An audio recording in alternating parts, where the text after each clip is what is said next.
Good afternoon, everyone. Welcome back to Tech Talk Tuesday here at Treadwell. Edward Titley is my name. If you're joining us for the first time, welcome. And if you've joined us before, welcome back. Appreciate your support. Today, we are having a quick session on AS1657 2018. We hold these webinars every 2 weeks at this time, 11:30 here in WA, where I am today, 1:30 on the East Coast, and 1 o'clock in South Australia. Quick 15-minute session. We cover a variety of topics. So before we get started, two things. Firstly, we'll have a Q&A session at the end, but I have got the Q&A window open now. So if you think of something as we go, feel free to put it in there and we'll address it as we're going if we can, or we'll deal with it at the end. And secondly, if there's any topics you'd like us to look at or cover, please also feel free to drop those into the Q&A window. And lastly, if there's any feedback on the sessions you'd like to give us, good, bad, or ugly, whether it's worthwhile, whether it's a waste of time, whether you'd like to see something covered better, then just let us know. Now, before we get started, or as we start, a couple of things to think about. One, we can't cover AS1657 in full detail in this 15-minute session, so just bear that in mind. We're bringing to you what we think are pertinent points, but we can't cover everything. And secondly, this is general commentary. So anything we discuss today is not site-specific recommendations or advice. If you'd like us to discuss site-specific requirements, please let us know. But anything we'd say is just a general commentary, and we're not Standards Australia, so I can't read into what they were meaning when they wrote a standard. We'll just bring up some common areas of areas that we get asked about and so on. So firstly, general design requirements. Stairways and landings shall be designed for dead load of the stairway structure. That's probably an obvious one, plus a superimposed live loading of not less than 2.5 kPa as a uniformly distributed load on each tread and landing. Now, it's important to note that the standard also does mention if we feel during our evaluation of how structure can be used that 2.5 kPa is insufficient.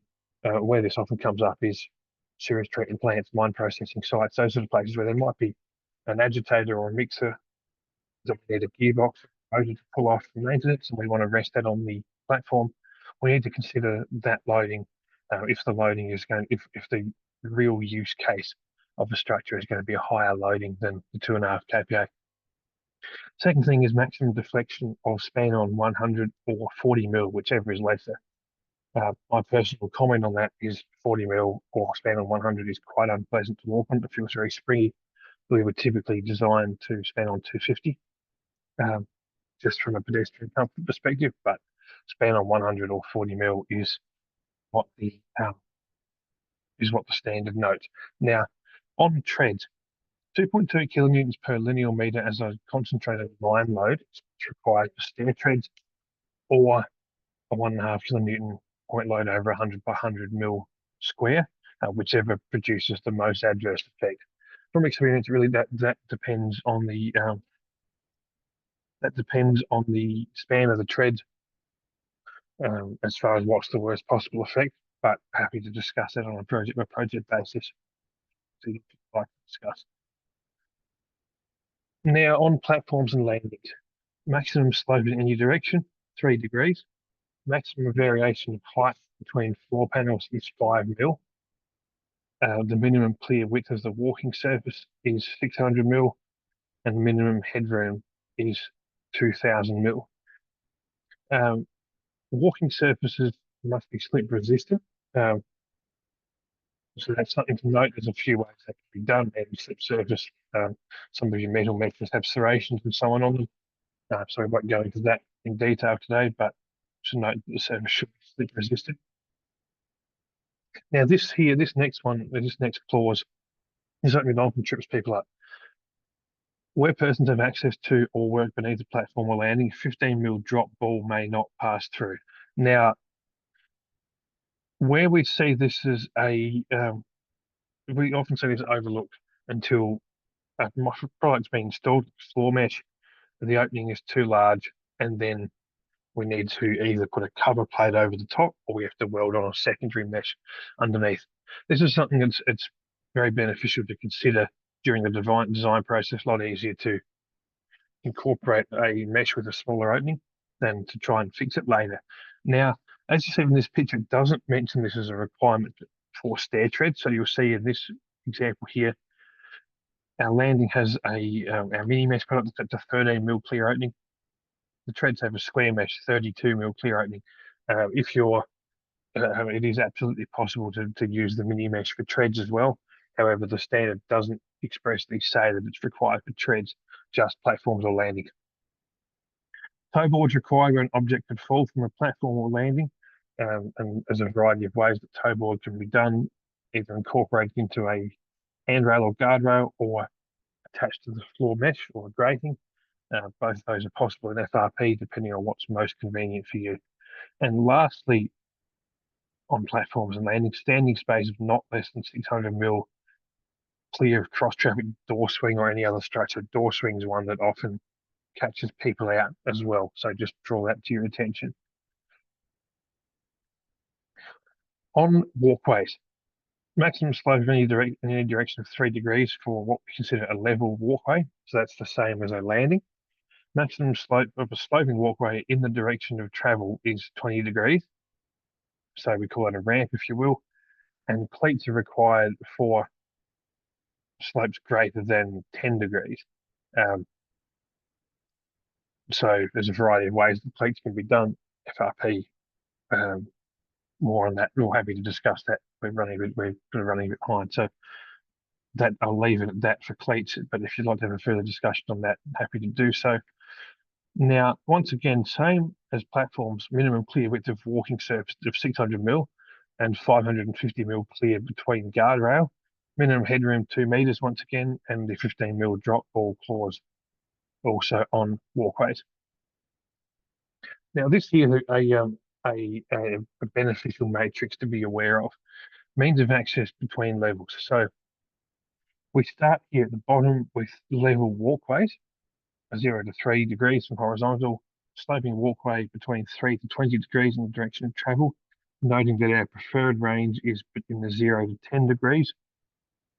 Stairways with angles between 20 to 45 degrees, noting that our preferred zone is from 30 to 38 degrees here. Between 45 and 60 degrees, AS1657 regards as an unsafe zone, not recommended to have a means of access between that 45 to 60 degree mark. Between 60 and 70 degrees, step type ladders. Typically, if you're not familiar with step type ladders, looks more like a staircase than a ladder, but some differences around step rise and going. Between 70 and 90 degrees, rung type ladders, being noting that our preferred zone is 70 to 75 degrees. Now, in that ladder, in the rung type ladder zone, there's a couple of options for you there. Twin style rung type ladders, so 2 styles rungs in between them, between the 70 and 90 degree range, so anywhere in that zone. Single style rung type ladder, so a central style and rungs cantilevered out each side, also between 85 and 90 degrees, and then individual rung type ladders or step irons between 80 and 90 degrees. So your option there is for all the scenarios, twin style ladder. There's some scenarios where a single style or an individual rung type ladder is acceptable, or step irons. On stairways, minimum width 600mm, 550mm clear space between handrails. We've mentioned that before. Rises not less than 2. That's probably obvious because then it wouldn't be a staircase, but not more than 18. So over 18, we'd have a landing, and then a means of preventing a fall of more than 36 rises is required where we have more than 36 rises.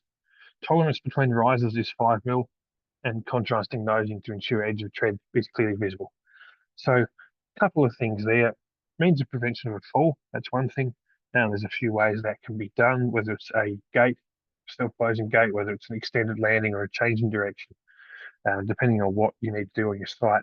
There's a variety of ways to achieve that. The riser tolerance of 5 mil is where we sometimes see things tripped up. Especially retrofit style, we have an existing structure, we want to replace it. Riser tolerance is 5 mil. Now, where that often comes unstuck is a bottom or a top step, especially a bottom step. If we're dealing with, say, sloping ground or uneven ground on the bottom of a staircase, or during construction, we think we need to install perhaps a bit of non-shrink grout or something like that as a little pad. Just important to note that we make sure we're still keeping within that 5 mil tolerance for our risers. Now, typical stairway terminology, I'm sure we're familiar with that. We won't bother to explain that to everyone. But a couple of things to think about. Minimum tread depth, 185 mil. That's first up. Maximum gap between the rear face of one tread and the front face of the adjacent tread is 30 mil. My recommendation would be make that 0 or as close to 0 as possible. And then a couple of other things. Going range of 215 to 355 degrees. So hence the minimum tread depth of 185 mil, but just note there is also a maximum that you will find as part of that range. Riser range between 130 and 225 mil, but also the combination. So 2R being 2 risers plus 1 going needs to be between or equal to 540 to 700 millimeters.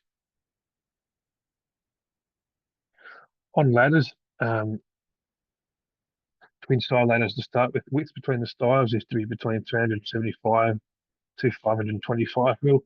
The cross section of the style may be any shape, but must fit within a circle of 40 to 80 mil diameter. Rung spacing for ladders greater than 1 meter, 250 to 300 mil, and ladders equal to or less than 1 meter, 300 mil or less. Couple of things to note. Top rung must be at the same height as the top landing to make that easy, safe transition. Bottom rung, not less than 90% of the rung spacing, not greater than 100%. So something to be mindful of with the rung spacing of your ladders between that 250 to 300 mil range, especially, that we need to adjust those so that our bottom rung is not less than 90%, not greater than 100%. So this trips up a few people. When the standard was 1992, it was quite straightforward. We could just do a 275 mil rung spacing ladder and put it in, have it as a one size fits all type solution. That doesn't work anymore. And typically most ladders would be bespoke rung spacing, bespoke rung spacing to fit within that 250 to 300 mil spacing. Ladder cage required where fall distance is greater than 6 meters. And if the cage is not possible or not practical, then often a point where that is not practical is inside a water storage tank or something like that. Cage is not practical inside a tank, then a full arrest system to AS1657 1891 is required. Step type ladders, so that's more akin to a staircase, width between 450 to 750, handrail interior clearance 550 to 750. Once again, side screen or ladder cage required for fall greater than 6 meters. Treads not less than 100 mil deep. Like the staircase, the dimensions of our treads and risers have a tolerance of 5 mil, with the rise of between 200 and 300 mil, and the handrail height perpendicular to the slope of the ladder and plane through the nosing of the treads. Hopefully that makes sense.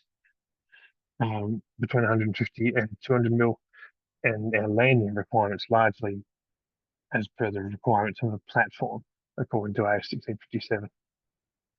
Guardrail, sorry, we're going to run slightly over time.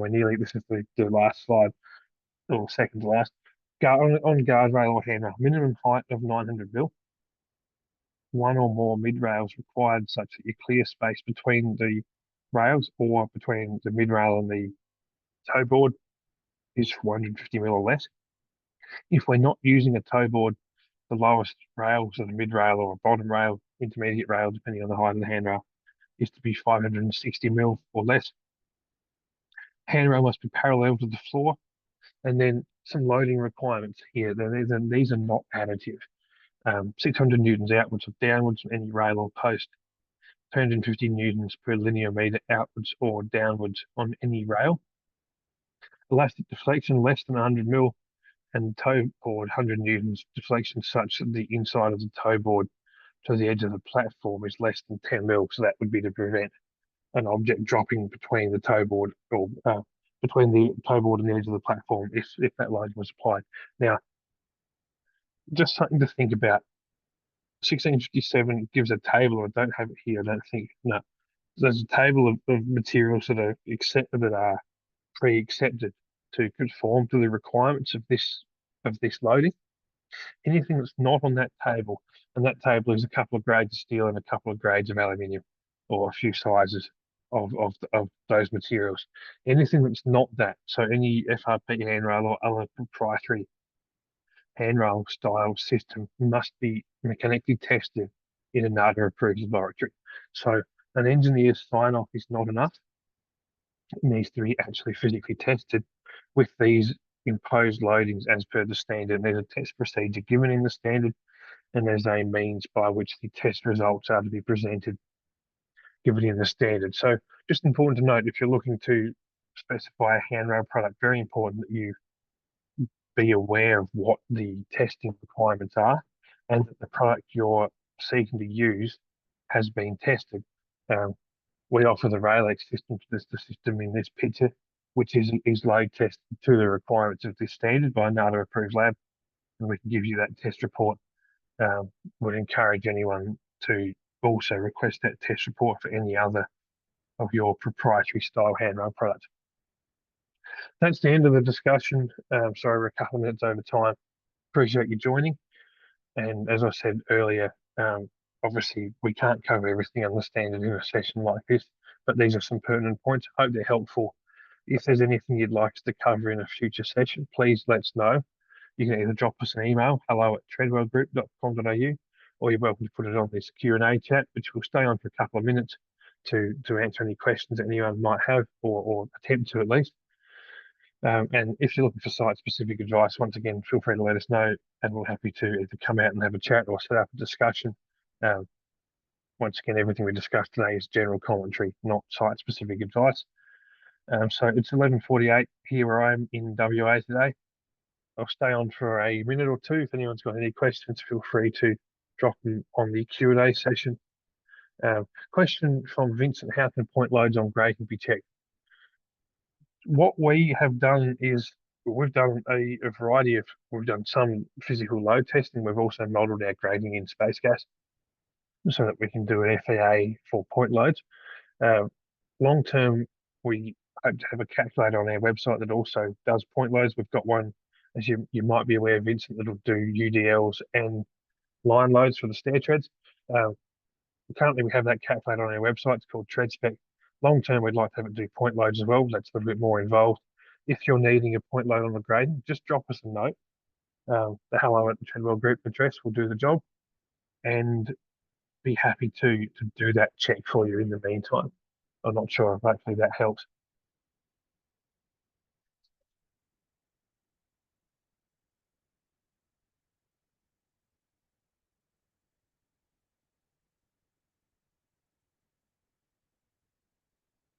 You're very welcome.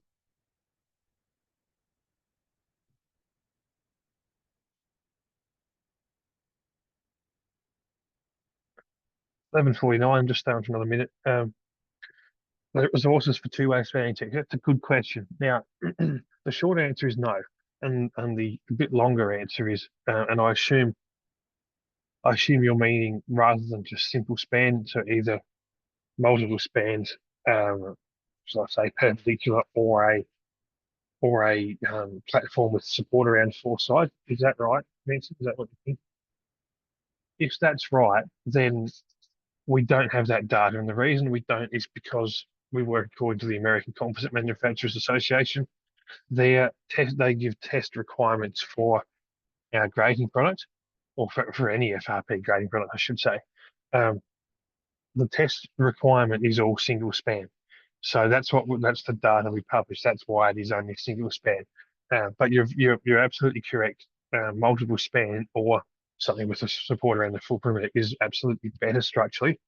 And we can give you that data, but we don't publish it from the perspective that the American Composite Manufacturers Association gives testing guidelines, so you can compare, multiple anyone in the world who makes FRP grading can test it according to those requirements, so that you can have a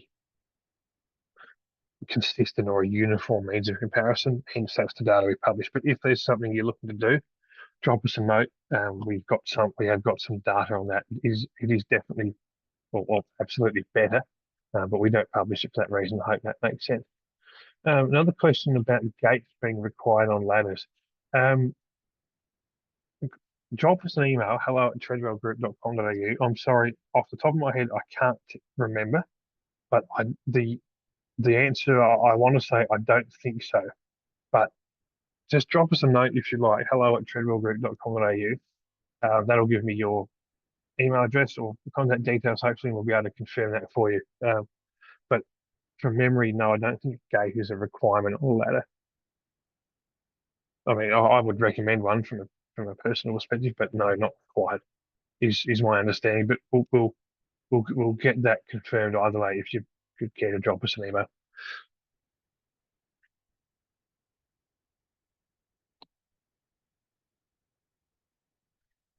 Another question: making lighter meshes. Are you thinking possibly the self weight of the product, or are you thinking more? Well, obviously, you're thinking more around ease of install and that sort of thing. Or are you thinking more around other applications like screening and that sort of thing?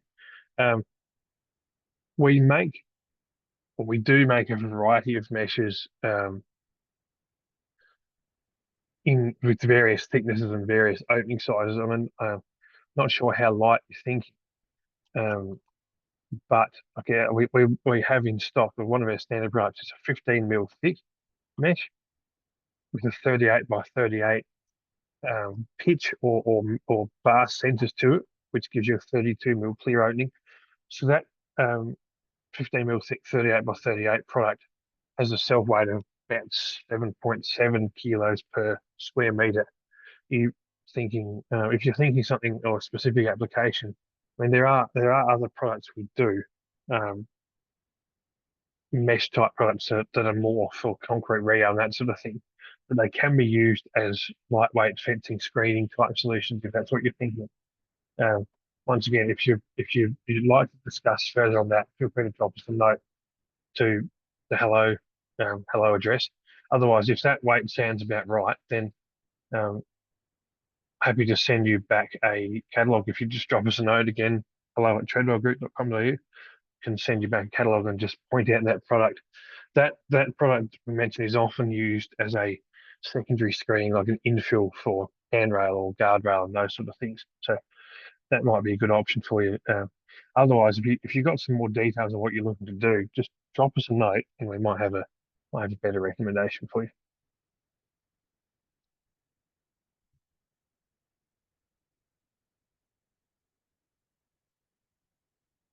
Looks like that's about it.